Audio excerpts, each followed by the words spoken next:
Et bonjour YouTube, j'espère que vous allez bien. Ça fait un petit moment, je sais, j'ai pris quelques jours off, notamment sur Twitch, pour le patch de World of Warcraft. Et surtout, on est en attente de banlist, donc du coup, là, le format est plus ou moins terminé. Mais j'ai pour vous ici une vidéo qui est particulièrement sympa, parce que comme vous l'avez vu sur la miniature et dans le titre, j'avais fait un petit sub-goal avec ma communauté, où en gros, je devais jouer un régional. Vous le savez, je suis habitué à commenter la majorité des tournois, mais l'idée c'est que quand on n'a pas les cartes en main ou quoi, forcément c'est un peu autre chose. Et donc je me suis retrouvé au régional de Nîmes il y a de cela 2 semaines. Donc pour ceux qui sont sur Twitch, vous avez déjà vu tous mes matchs.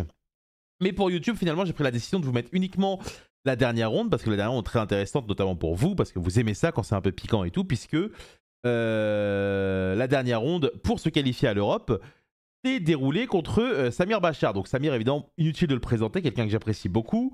Il a gagné le 250e YCS, il a été au World, il a gagné l'Europe, il a fait deuxième à un autre Europe. Et globalement, c'est un des plus gros palmarès français, si ce n'est le plus grand palmarès français. Souvent, ça débat. Les anciens disent que c'est moi, les nouveaux disent que c'est lui. Je vous avoue que lui, comme Samir, comme moi, on s'en bat les couilles. Hein. C'est pas quelque chose qui est important à nos yeux. Et donc, du coup, l'idée, c'est que j'ai filmé tous mes matchs dans ce régional parce que l'eSport Nîmes Arena m'a autorisé à avoir une table pour moi pour enfin, à streamer, mais à filmer mes matchs. Et du coup, je me suis dit que ça serait intéressant de vous retransmettre ce match-là. Je vais commenter par-dessus et je vais vous donner un peu toutes les insides et autres. Donc là, on arrive directement sur cet écran. Donc là, vous le voyez, à gauche, c'est Samir, à droite, c'est moi, évidemment. Et on va tout simplement regarder ça, histoire de voir. Donc du coup, on était tous les deux à la dernière ronde en essayant de se qualifier pour le championnat d'Europe. Donc là, il fait un 12. Alors évidemment, il y a une grande différence, hein, puisque là, clairement, autant en Edison, quand je l'avais, quand c'était affronté chez Zulu, j'avais un avantage énorme, parce que du coup, forcément, je connais un peu mieux que lui. Là, par contre, on était sur son terrain. Et donc, on s'est dit, bon, on s'est dit que ça allait être un match relativement sympa. Donc, globalement, on joue tous les deux le même deck sans forcément les mêmes cartes. On joue tous les deux Ryzil Fiend Smith. Je vous mets pas de musique en fond, je pense que c'est cool. Et donc, pour ceux qui sont abonnés à ma chaîne Twitch, vous pouvez voir les replays. On a regardé 100% de mes matchs. Mais pour YouTube, voilà, je vous garde juste celle-là. Donc pour la petite anecdote, en gros, ce régional avait quoi 160 joueurs, un truc comme ça. Donc pour se qualifier, fallait faire 7-2, je crois. Ou alors, ouais non, c'est 7-2, 8-1 ou 9-0 pour globalement se qualifier. Au niveau des matchs, au moment où on commence le match, je suis actuellement à 2 défaites puisque j'avais perdu contre un Mirror et contre un Malice. Et donc ce match-là était décisif. J'essaie d'accélérer un peu, comme ça au moins ça se lance, quoi. Ok, c'est parti. C'est parti, donc du coup il a fait 12 OD, ce salopard. Donc évidemment c'est lui qui commence ici, il commence avec Ice. Donc j'ai un souvenir que ma main c'est H Nibiru Imperm, globalement. Donc ici pas d'intérêt de dépenser une entrap pour donner de la valeur à de l'engine dans sa main sur le Ice, on va laisser passer. Il va chercher X ici, et le fait qu'il a cherché Node avec l'effet X me dit qu'il a Sword en main. Donc ça veut dire qu'il a au moins 2 Ryzil en main à ce moment-là. Là il part sur directement Exciton, ça lui permet d'accéder directement au Fiend Smith. Ici il part sur Requiem, du coup ça va lui permettre d'invoquer Lacrima. Et donc globalement l'idée c'est qu'avec 3 entraps en main, mon raisonnement c'est de le laisser jouer parce que c'est pas intéressant pour moi de bouger ici. Dans le sens où effectivement j'ai des ressources, mais en général on aime bien quand même essayer de utiliser nos ressources à des moments propices en mirror. En tout cas c'est l'impression que j'ai, parce que j'ai pas énormément de matchs dans les pads. Faut savoir que j'ai moins de 10 BO hein, à ce moment là dans les pads, donc il y a même des cartes que je ne connais pas, que je ne connais plus exactement. Et donc du coup mon raisonnement ici ça va être de dire ok, s'il respecte et qu'il part sur César, ce que je pense qu'il va faire, parce que globalement Samir est quelqu'un qui joue sérieusement, mon but ça va être d'attendre le moment propice pour imperme le César et directement partir sur le Nib. Donc là du coup il part sur le César. Là il se paie Sword, ce qui veut dire que j'ai encore une fois l'information qu'il a le node en main. Donc j'ai pas d'intérêt de bouger tout de suite. Là ça lui permet directement d'aller chez Ice. Donc ici ce Ice il va le chercher pour du follow-up. Donc ici quand il prend Ice, j'anticipe également qu'il a probablement le Hex. Voilà, donc là il invoque le Hex que je ne connaissais pas. Et donc du coup, bon, en vrai il m'a donné indirectement l'information. Et donc là l'idée c'est que théoriquement il est censé partir sur Duo. Sauf qu'en fait, il va partir directement sur le node. Et là, du coup, c'est assez intéressant quand il fait le node ici. Alors, j'ai deux options. Pourrait potentiellement me permettre d'attendre, qu'il sacrifie une ressource potentiellement de sa main avec le node. Mais là, à ce moment-là, j'estime qu'à partir du moment où il a spé le Hext et qu'il a spé le Sword, il lui reste qu'un spé Ice potentiellement de sa main. Et donc j'estime que mon Nibiru Nib est assez bon à ce moment-là. Donc évidemment, il y a peut-être des extenders que je connais pas, parce que forcément, comme je dis, je suis vraiment parti YOLO. Hein. Je suis vraiment parti très très YOLO au tournoi. Et c'était l'occasion aussi pour moi de vous montrer que voilà, parce que souvent vous m'entendez vous dire ouais, se qualifier à l'Europe et tout, c'est pas forcément très difficile et tout si vous vous entraînez un peu. Là, moi, je suis parti dans l'entraînement, je me dis que c'est sympa et donc du coup, le fait de vous retransmettre ce match est agréable parce que bah du coup, je joue contre Samir. Donc là, du coup, il passe. Il passe ici. Moi, j'ai un nib en main, ce qui devrait me donner accès au Fiend Smith. J'ai l'information qu'il a en main un Ice et 2 cartes que je ne connais pas. Et l'idée, c'est que il a également dans le cimetière la Lacrima avec le Requiem. Donc la Lacrima peut potentiellement ici revenir et mettre la trappe. Donc je vais commencer directement avec un Ice et il fait Veiler. Au moment où il fait Veiler, ici, alors que j'ai 2 monstres sur le terrain, ça m'indique qu'il a sa dernière carte en main non connue, parce que là il est à 2 en main, c'est Ice et une carte qui ne fait rien. Dans le sens où il ferait pas un Veiler aussi agressif si jamais il avait potentiellement autre chose. Donc là du coup, ici la game est gagnée de mon côté. Parce que globalement tout ce que je vais avoir à battre, ça va être littéralement Lacrima, Trap et potentiellement un Nib en main. Donc là ici je vais faire H. Et donc là clairement c'est littéralement gagné ici. Il peut rien m'arriver. Sauf si je fais de la merde. Et quel mouvement de merde je peux faire? C'est potentiellement détruire le token avant de faire mes combos de façon à donner de la valeur à un potentiel Fuvalos mort dans sa main. Ça serait potentiellement quelque chose que je pourrais faire. Donc là, évidemment, je pars sur les Fiend Smith tranquillement, puisque le but du deck est d'associer les Fiend Smith à notre base Ryzeal. Et le but, c'est de faire les Fiend Smith avant d'être lock. Ici, Requiem va directement partir au cimetière pour invoquer Lacrima. La force de Lacrima dans ce setup-ci, c'est que non seulement c'est un name Fiend Smith qui peut me donner l'opportunité d'aller sur Dezrae, mais à côté de ça, c'est un niveau 4, ce qui veut dire que si j'ai un accès à Hext dans ma main, je peux potentiellement faire un truc qui est relativement sympa, puisque je peux bénéficier de son effet, étant donné que Lacrima est un 4. Bref, dans tous les cas, ici, il faut que je profite de mes effets de Fiend Smith. Et c'est là que, selon moi, je vais faire une grosse erreur qui va mettre en danger une partie qui était à 100% gagnée à 90%, voire peut-être un peu plus. C'est que je vais détruire par réflexe directement avec l'effet de Requiem et de Fiend Smith en graveur le token. Et là, je donne de la valeur à son Fuvalos et du coup, il est de retour dans la game. Donc ici, j'ai plusieurs options.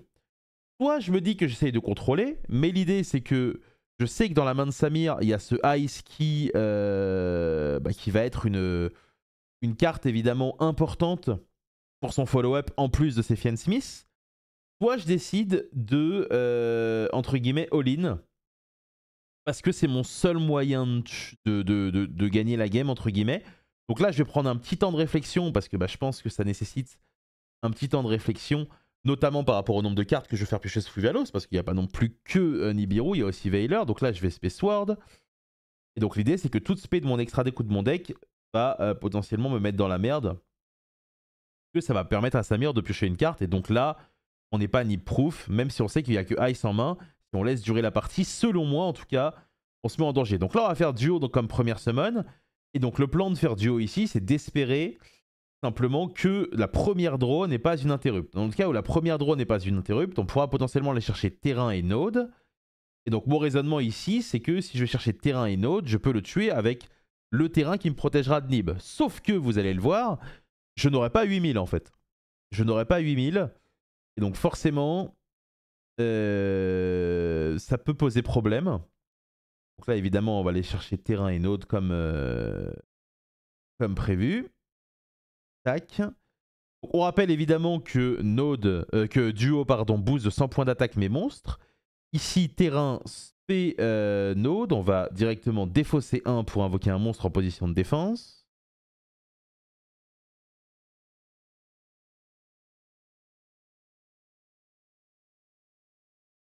Donc là, du coup, je mets un peu de temps, évidemment, parce que je veux être sûr. On est dans une position sous Fuvalos, donc forcément, j'ai pas forcément envie de jeter la game non plus. Puis de toute façon, la vérité, c'est qu'on était dans une ambiance très très chill. Il n'y avait pas de... Clairement, je joue pas les Worlds, là. C'est juste... voilà, c'était un match, entre guillemets, de gala. Donc là, je vais draw 1 avec mon terrain de façon à...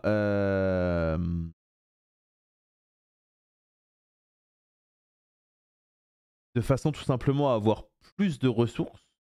J'imagine. Ça, en tout cas, c'est ce que j'imagine que je vais faire ici. Et là, du coup, j'ai 2006 plus 1005. Ils ont tous 100 d'attaque en plus. Plus 1009. Donc ça veut dire que j'ai 1009, j'ai 3004, j'ai 6000. J'ai 6000 et du coup, si je spé Ice de ma main, il me manque 200. Je suis à 7008. Donc là, c'est le moment où je réalise que j'ai pas le droit, entre guillemets, de rien faire, quoi. Donc là, je vais faire l'effet de node. Je vais ramener un monstre. Et donc là, admettons que j'invoque Deto. Deto, il fait 3100 plus 2006, 5007, plus 1008. Ouais, ça fait 7005 toujours.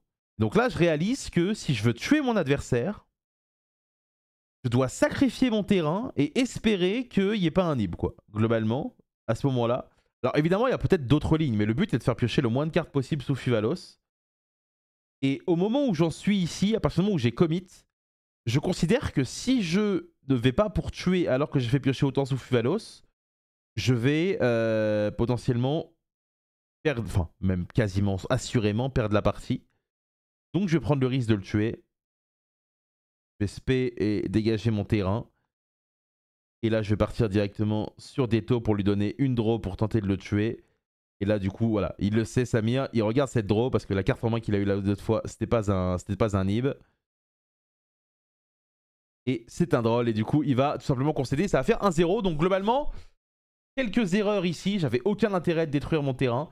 Mais l'idée c'est que, comme vous le savez, déjà quand on n'a pas de temps de jeu, bah, c'est effrayant. Et 2, c'est souvent les parties qui sont gagnées à 100% qu'on va avoir tendance à essayer de jeter. Et donc du coup, voilà globalement. Donc là, globalement, on va sider. C'est Samir qui va évidemment commencer. Hop.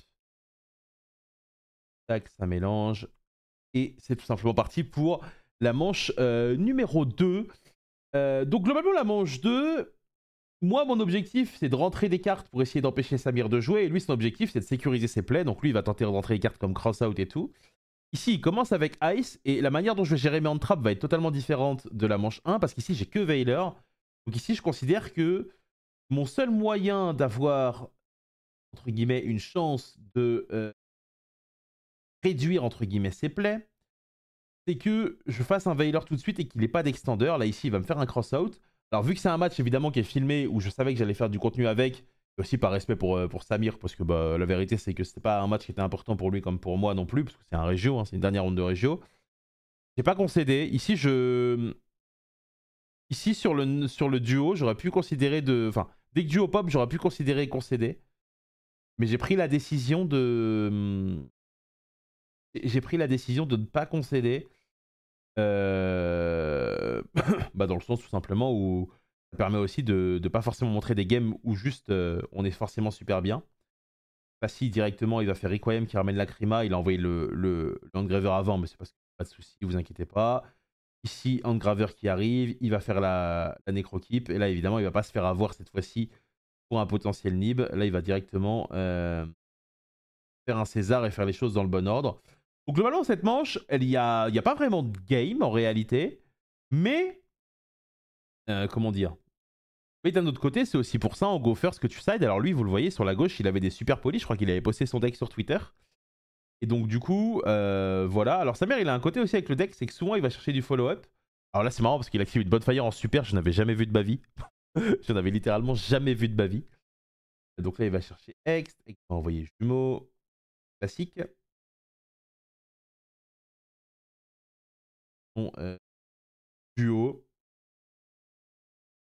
Là, du coup, vous allez voir que ça passe. Donc là, ici, il détache que 1 parce qu'avec l'effet, il en détache 1 et tout. Et je lui ai dit, c'est bon, vous inquiétez pas, il n'y a pas de problème. Hop, donc là, le node qui arrive, le terrain. Donc là, on peut accélérer un peu. Hein. Force, vous la connaissez, cette combo-là. Donc là, globalement, il va terminer avec Deto en plus et Jumeau. Et donc, il va passer son tour avec beaucoup de cartes en main. Donc évidemment, c'est pas forcément... comment dire, pas le meilleur tour 1. Mais c'est quand même très très très solide. Surtout qu'il a réduit mes ressources de 1 avec le Crossout. Donc du coup, je vais quand même la jouer. Là, ici, quand on commence avec Norm Sword, déjà, on sait qu'on n'aura pas accès au Fiend Smith. Donc on sait que c'est perdu. Et donc globalement, mon raisonnement, quand je commence avec Norm Sword ici, c'est de me dire, ok, Il y a un board en face de moi, il y a un terrain. Déjà, battre ça, c'est pas sûr avec ma situation.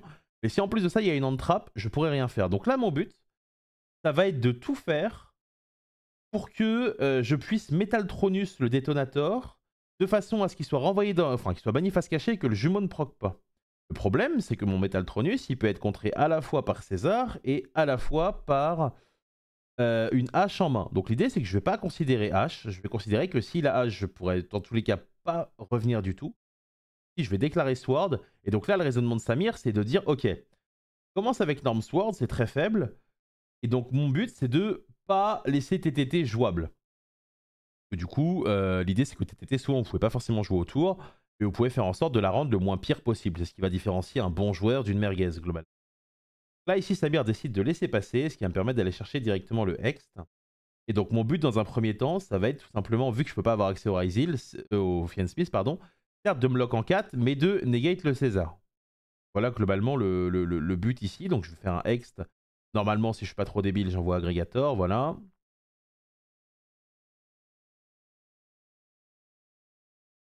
Donc l'idée, c'est que de manière générale, quand vous êtes en go second, vous aimez bien annuler le terrain, mais c'est ça qu'on va annuler ici. Samir qui décide de chaîner son déto.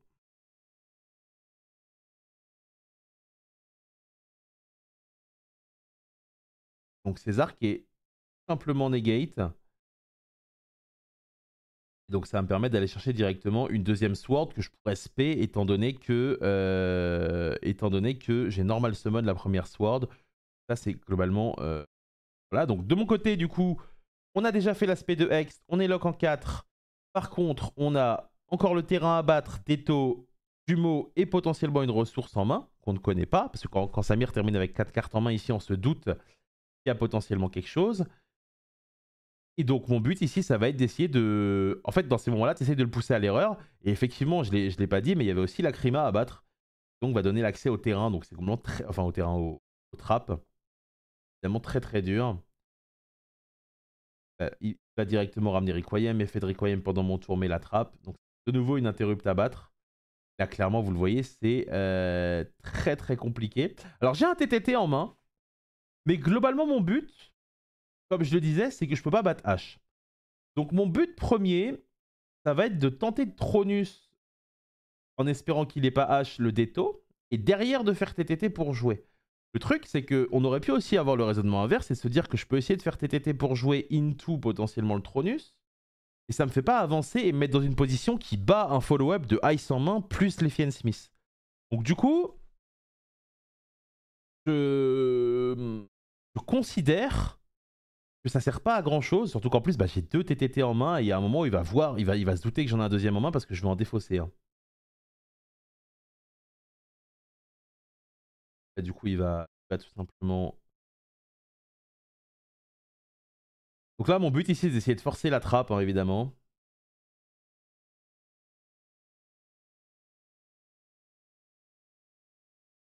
La trappe se fait à l'invocation, tandis que le reste se fait autrement. Et donc là, en gros, je lui pose des questions. Et le but de Samir, dans ces moments-là, de n'importe quel bon joueur, c'est d'essayer de comprendre pourquoi je fais ça. Donc là, il banne la trappe. Et l'idée, c'est que mon raisonnement, c'est que si je le fais avec autre chose, potentiellement, je la force pas vraiment. Je suis pas convaincu qu'avec Déto... Ouais, peut-être qu'avec Déto, c'était meilleur. Peut-être que j'aurais pu le faire avec Déto pour essayer de péter le terrain. Et le truc, c'est qu'à mon avis, Déto, il l'aurait laissé passer, en fait. Donc là, du coup, c'est un Spénote qui part.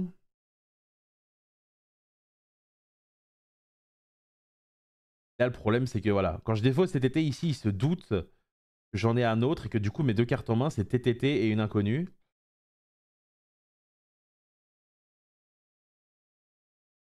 C'est évidemment un peu chiant.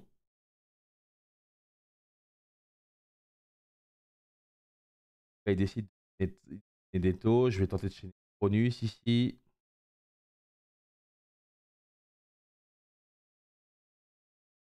Et là, il va montrer H et je vais ranger mon deck. Et ça fait un partout. Donc globalement, là, vous l'avez vu. Hein, l'idée, c'est que Crossout lui a permis de développer ses combos tranquillement tout en ayant de quoi contrôler ce que je faisais. Et donc ça fait un partout dans ce match. Et donc on va avoir la manche 3.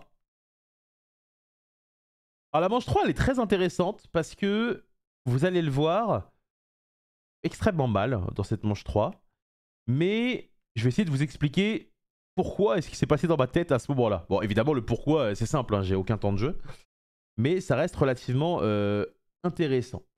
Du coup, c'est moi qui commence évidemment dans cette manche 3. Je rappelle, c'est la dernière ronde hein, du WCQ de Nîmes qui s'est déroulée il y a 2 semaines. Et je vais open Bonfire. Alors en général, quelqu'un qui open Bonfire ici, quand l'adversaire a H, il va souvent la faire parce que souvent quand tu open Bonfire, c'est que tu as. Comment dire, c'est que tu as de quoi jouer. Enfin, que tu n'as pas forcément de quoi jouer derrière. Donc là, ici, il part sur un Droll. Donc je pourrais plus ajouter de cartes de mon deck à ma main. Et je vais directement regarder sa main. Et donc là, c'est très intéressant. Parce que sa main est terrible. Hein. Globalement, il a 2 cartes Fiend Smith, un Node et un Nibiru. Là, typiquement, quand je vois ma main, je me dis, mais qu'est-ce que j'enlève en fait? Donc évidemment, je vais enlever le Nib. Tout simplement parce que c'est la carte la plus... Enfin, la seule qui peut potentiellement poser problème.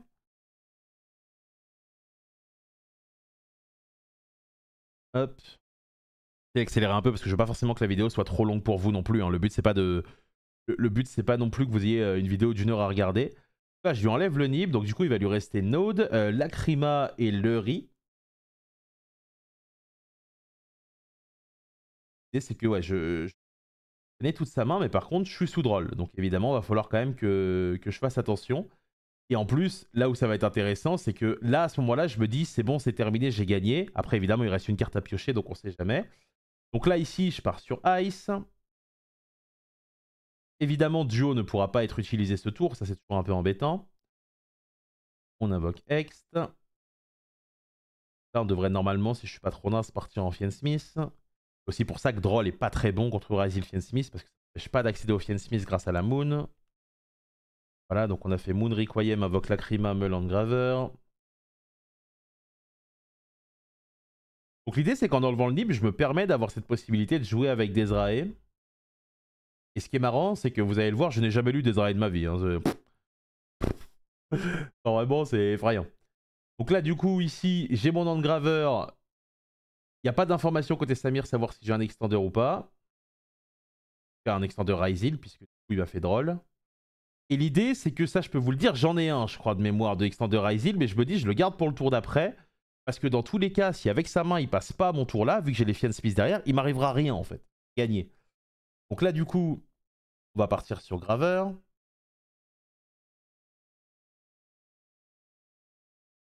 Là, je revérifie parce que, encore une fois, je suis quasi en first type. Donc, du coup, je veux être sûr que j'ai tous les matériaux pour faire ce que je veux avec ma séquence. Là, j'invoque Sequentia. Hop. Sequentia va me permettre de mettre des rays.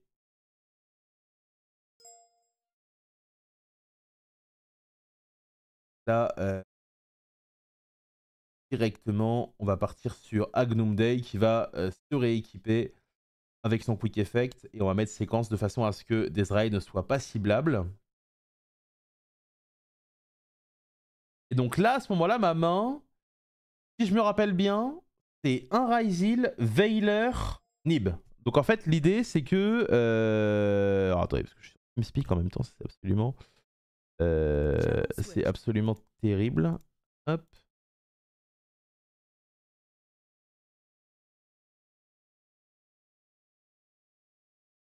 Donc là, en gros, l'idée, c'est qu'il y a une inconnue dans sa main à ce moment-là. Et au moment où j'arrive à savoir quelle est l'inconnue, je sais que c'est fini. Je sais que quoi qu'il arrive, j'ai gagné. Et c'est au moment où je vais savoir que j'ai gagné que je vais partir en couille. Donc là, ici, il invoque la Krima. J'ai l'option de Veiler ou de negate avec Dezrae. Après coup, il m'a dit que j'aurais dû la negate. Mais mon raisonnement, c'est que si je la negate et qu'elle se transforme en Requiem qui donne Engraver, c'est pas ouf. Donc l'idée, c'est que j'ai laissé passer. J'ai considéré que quoi qu'il arrive, il y aurait Engraver. Je sais pas si c'est correct ou pas, même avec du recul, parce que la game, je l'ai revue une fois il y a une semaine en live sur Twitch. Mais je l'ai pas forcément revue entre temps. Et là, quand je réagis pas, Samir, il a des options qui sont diverses parce que globalement, en fonction de sa main, il peut battre certaines combinaisons de on-trap, mais il peut pas battre certaines autres combinaisons. Il y a même des on-trap toutes seules qu'il ne bat pas. Donc du coup, c'est à lui de... Il doit faire le bon choix, mais il n'y a pas vraiment de bon choix universel, quoi. C'est vraiment à l'appréciation, facteurs souvent autres que le jeu qui rentrent en compte, le body language, la manière dont certains vont réfléchir à des interactions ou quoi. J'avoue que de manière générale, j'ai tendance à poser ma main et en avoir un peu rien à péter. Mais c'est vrai que de manière générale, c'est souvent quelque chose qui est extrêmement possible d'évaluer pour le coup. Donc là, du coup, moi, je sais qu'il a Node et Lori en main qui sont mortes.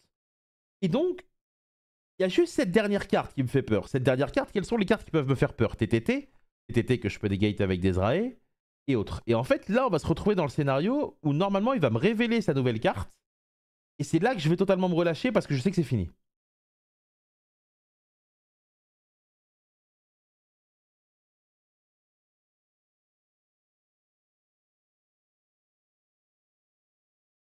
Ah, donc là, du coup, sa nouvelle carte, c'est Ice. Donc il envoie tout simplement le Luri.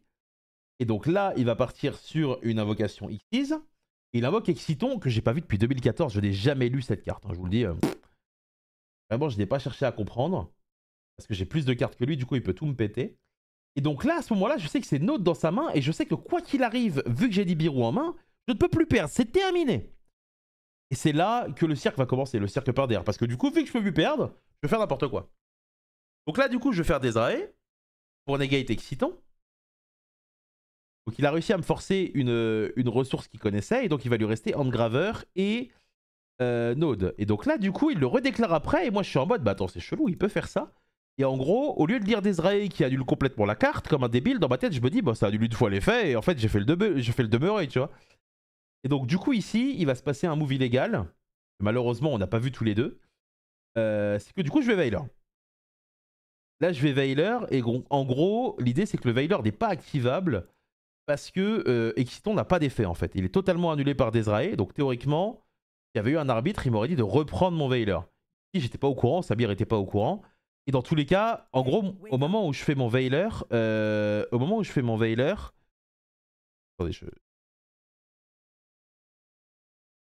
et au moment où en gros je fais mon Veiler, je sais que quoi qu'il arrive, je peux pas perdre.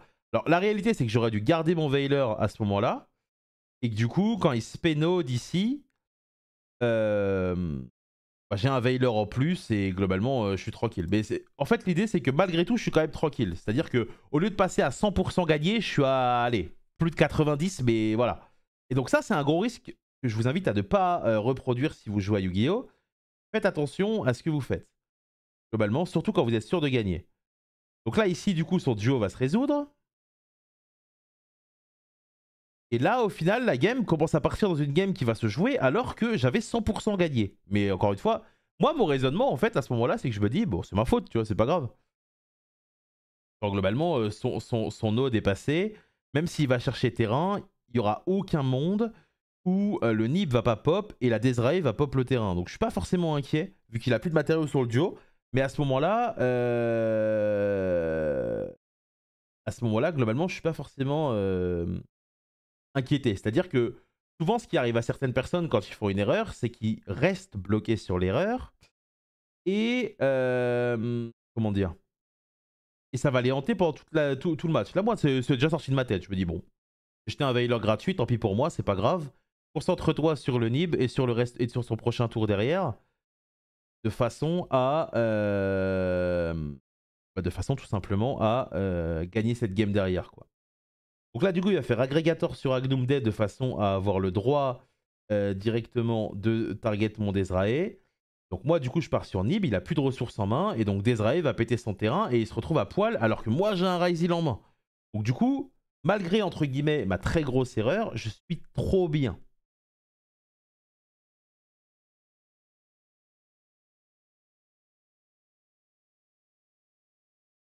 Alors après, évidemment, s'il y avait eu un arbitre, j'aurais récupéré le Veiler, mais c'est pas relevant ici. Dans ma tête, il y a même pas. En fait, c'est après coup qu'on me l'a dit. C'est après le match, on m'a dit, mais attends, t'avais pas le droit de récupérer le Veiler. Même Samir était pas au courant. En tout cas, pour le coup, aucune. Comment dire, aucun regret, parce que dans tous les cas, bah, c'est en faisant des erreurs qu'on apprend. Et à côté de ça, aucune animosité, parce que vraiment, c'était vraiment d'une ambiance très chill et c'était pas volontaire du tout. Là, du coup, Samir, il sait qu'il va passer mon tour. Il me dit pass turn. Et après, il me dit, attends, je fais ça, c'est gratuit. Évidemment, pas de souci. Absolument rien au game state. Et encore une fois, je vous dis, c'est très très bonne ambiance. Donc là, il va chercher X pour son prochain tour, mais l'idée, c'est qu'il n'a pas, les Fien Smith. Dans le sens où, certes, il a la Krima, mais il n'a pas de lien. Et donc là, mon top deck, il sécure encore plus la game, puisque mon top deck, c'est Crossout. Donc ma main, c'est Crossout et un Ryzil de mémoire. Là, du coup, je vais Norm Sword, je vais faire son effet. Simplement aller chercher follow-up. Next. Là, je sais pas si on le voit sur la vidéo, mais au moment où j'ai Norm Moraizil, il sait que c'est fini, genre. Au moment où j'ai Norm Moraizil, il est en mode bon, j'ai tout tenté, mais c'est fini. Il m'a regardé avec une tête en mode bah c'est bon frérot, tu m'as baisé, tu vois. Mais je pense que ça se voit pas sur la caméra, mais là il le sait parce que du coup là il se prend absolument tout. Mais là mon but à moi aussi c'est d'essayer de faire un bon tour quand même parce que faut pas non plus déconner. Donc là du coup vu que j'ai Norm Massword, je suis pas lock, ce qui va me permettre de partir directement sur séquence Requiem, va me permettre de réinvoquer directement Lacrima. C'est-à-dire que j'aurai en plus de ça la trappe au tour d'après.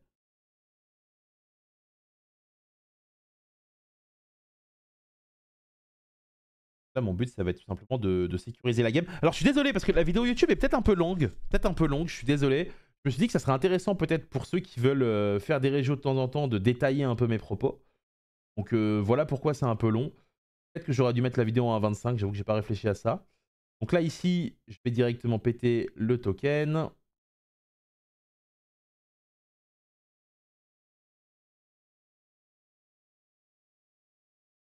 Alors là, à ce moment-là, je crois qu'il reste pas forcément énormément de temps. Donc mon raisonnement, c'est pas forcément de chercher à le tuer.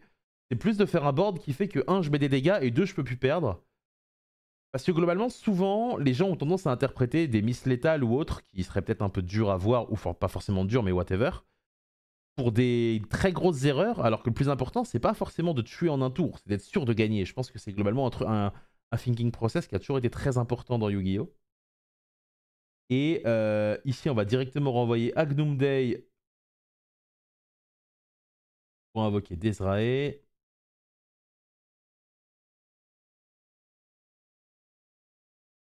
Directement sur un Agnum. Dezrae va aller détruire le Ward, enfin l'envoyer au cimetière évidemment.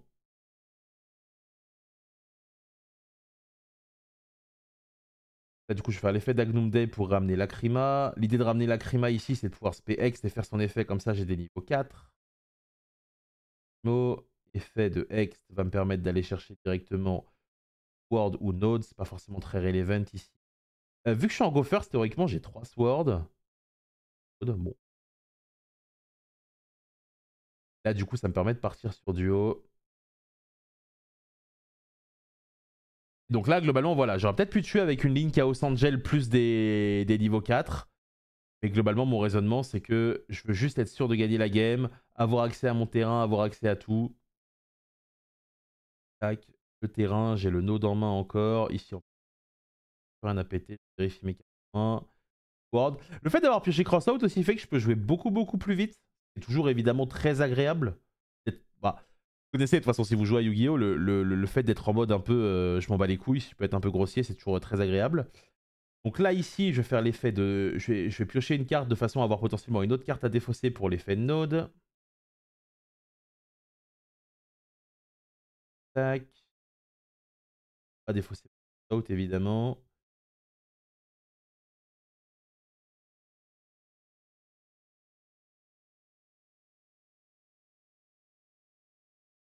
Ward, j'avais déjà une target aussi. Donc évidemment, droit.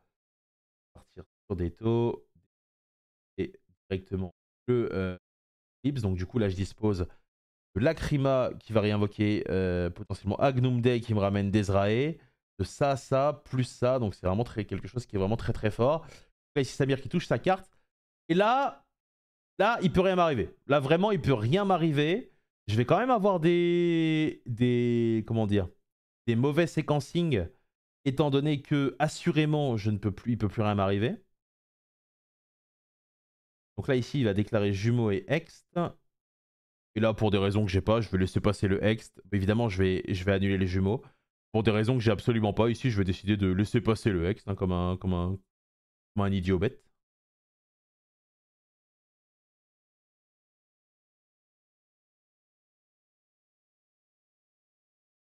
Ah non, j'ai negate le ext.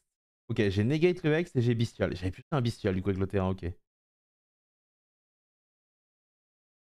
Ah non, j'ai même pas negate le ext, j'ai juste pété. Ouais, c'est débile ça. Donc là, du coup, il reste juste l'inconnu que je ne connais pas dans sa main. Une inconnue qui est particulièrement forte dans ce scénario-là. Et ce qui est assez marrant, c'est que tout le personnage de Samir qu'il est en vidéo, il l'est aussi dans la vraie vie. Et donc, il va me faire un truc très très Yu-Gi-Oh! C'est-à-dire qu'il va regarder le ciel avant d'activer la carte qu'il a récupérée. Et j'avoue que ça m'a fait marrer en vrai. Mais très Samir, quoi. Donc là, du coup, il mélange. La carte qu'il a piochée, évidemment, c'est TTT. Qui est très efficace dans un scénario où on veut essayer de péter un board, évidemment.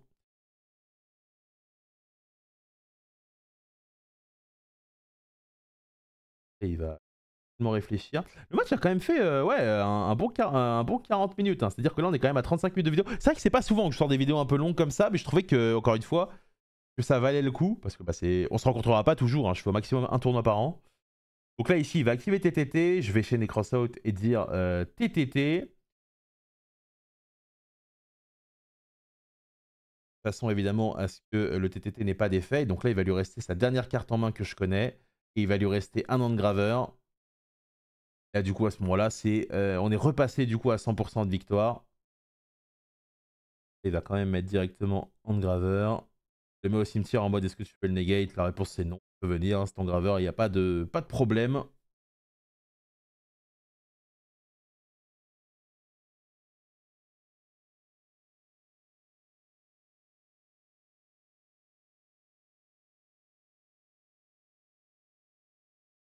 Oh, intéressant. J'ai préféré faire Lacrima Requiem plutôt. Ah oui, mais c'est parce que j'ai préféré faire Lacrima Requiem, Lacrima Agnum Dei du coup. Ça revient au même. Peut-être parce que j'ai remis des Zraï dans mon extra. J'ai un léger doute. Probablement, sans genre. Dans tout cas, c'est gagné.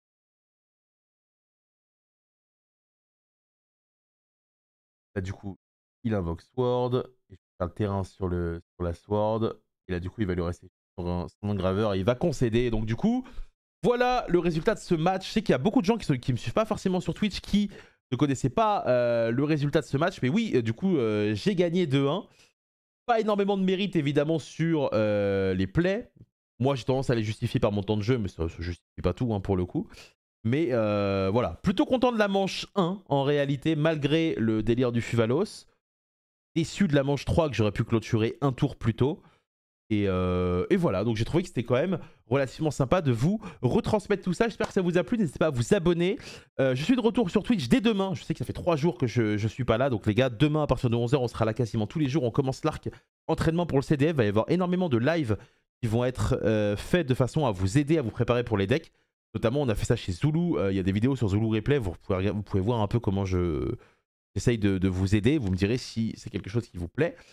Quant à moi, je vous retrouve normalement demain aussi pour une vidéo sur YouTube, exclusivement YouTube. Ce sera le top 5 des cartes à récupérer de l'extension qui sort le 13 mars, la Maze of the Master, labyrinthe du maître. Voilà, prenez soin de vous, des bisous, au revoir.